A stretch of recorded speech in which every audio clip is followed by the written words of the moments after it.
You spend your life asking questions about purpose, truth, and God. You believe the right answer will end the search. That certainty will quiet the mind. Yet every answer creates another question.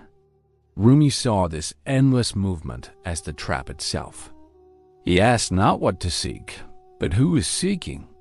He said that the search for answers hides the awareness that precedes every question. The mind believes it wants truth, but what it really wants is to preserve its activity. Rumi's method was not to add new ideas, but to bring inquiry to its limit, to see what remains when thought exhausts itself. When the question turns back upon the one asking it, what is left to be known, and who remains to know it? Rumi lived in 13th century Persia, trained as a jurist and theologian. His early life was spent within systems of law and doctrine, where precision of thought was valued above all else. Yet his meeting with Shams of Tabriz broke the boundaries of knowledge he once defended. It turned his understanding inward.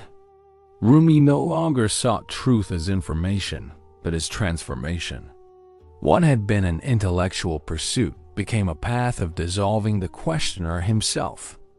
In that reversal, from speaking to listening, from knowing to unknowing, his search for answers became a discovery of awareness that you think questioning is progress. You assume that to seek is to evolve. Yet look closely. Each question begins with a presumption that something essential is missing. The mind defines itself by this lack. It measures meaning by distance from completion. Rumi saw that most questioning is not born of wonder but of fear. Fear of silence. Fear of being without the next step. You imagine that thought will one day deliver peace. Yet its motion is the very disturbance it tries to cure. To keep asking feels alive, but it only perpetuates tension. If the search is built on the belief that something is absent, what could ever bring it to an end? Every question implies a stable self, someone who inquires, waits, and receives. But where is this you located? In memory? In thought? In effort? Rumi revealed that the questioner is not an enduring being, but a temporary activity, a movement of attention that mistakes itself for substance. When you ask, "Who am I?" it is thought circling around its own shadow. The seeker and the question arise together. They vanish together. The search does not begin because truth is hidden. It begins because thought cannot rest. If both the question and the questioner are temporary appearances, then what observes their rise and fall? What is the awareness that never asks but always knows? Rumi understood that thought cannot grasp what contains it. To ask, what is the truth? Through the medium of thought is to remain within its boundary. Every concept depends on contrast, knower and known, question and answer, presence and absence. The intellect can describe, compare, and analyze, but it cannot step outside itself. For Rumi, the tragedy of knowledge was its perfection. It grows endlessly, yet never reaches beyond its own horizon. True knowing begins not with accumulation, but with the recognition of limitation. When the mind sees its inability to measure what it is made of, the search softens. If thought cannot know truth, what remains when thought grows silent? There comes a moment when the search itself begins to tire. The effort to reach certainty no longer feels noble. It feels repetitive.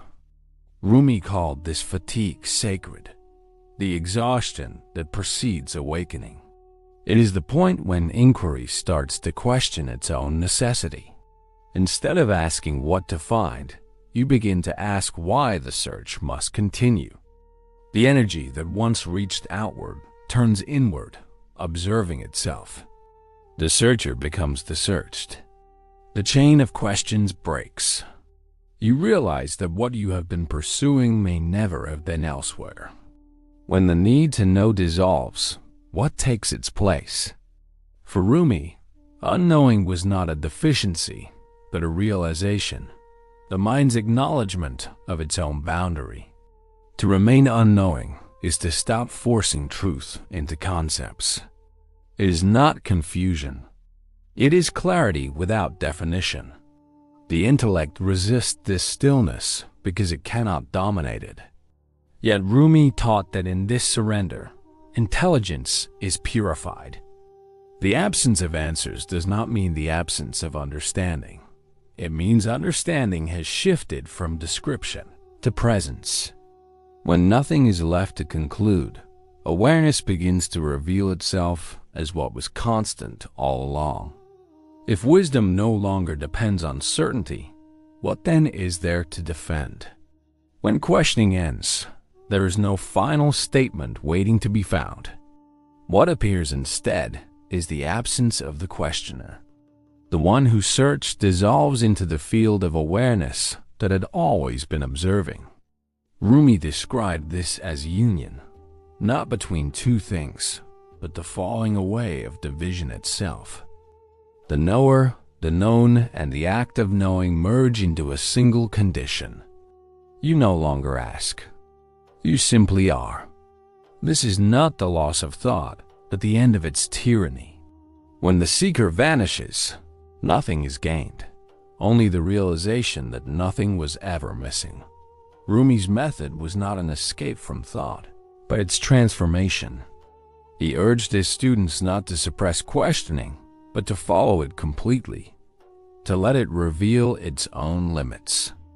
Every genuine question, when pursued deeply, leads not to an answer but to silence. That silence is not ignorance. It is awareness freed from the structure of inquiry. Rumi's secret was that every question is already an invitation to return to what precedes it. When followed to the end, the question collapses into its source. The mind calls this failure, but Rumi calls it awakening. If silence is the resolution of thought, is it the end of intelligence or its beginning? You discover that the end of searching is not a void but a resting. Awareness no longer reaches forward or backward. It abides in itself. This is not an answer, because nothing needs to be concluded. Rumi called this the stillness that holds all questions within itself, the state in which knowing is no longer divided from being. The mind's journey has served its function. It brought you to the recognition that truth was never elsewhere. What you sought through words was the awareness reading these words now. The question that ends all searching is not spoken but lived. It is the understanding that there is nothing outside this knowing.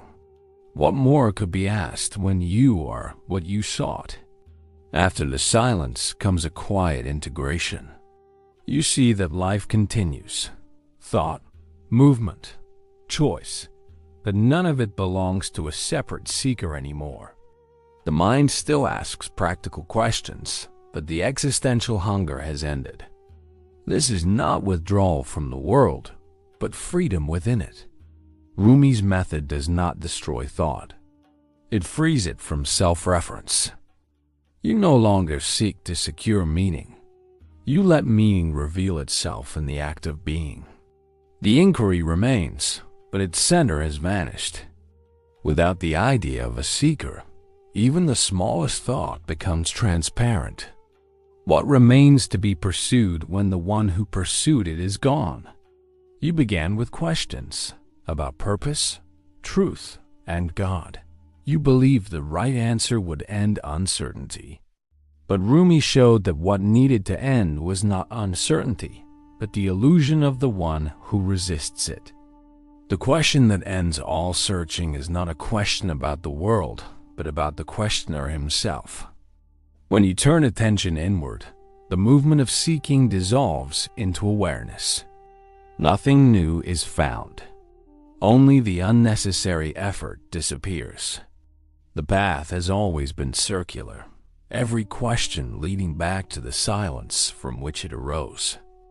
And in that silence, truth no longer needs to be defined, because it is the awareness that asks, listens, and remains.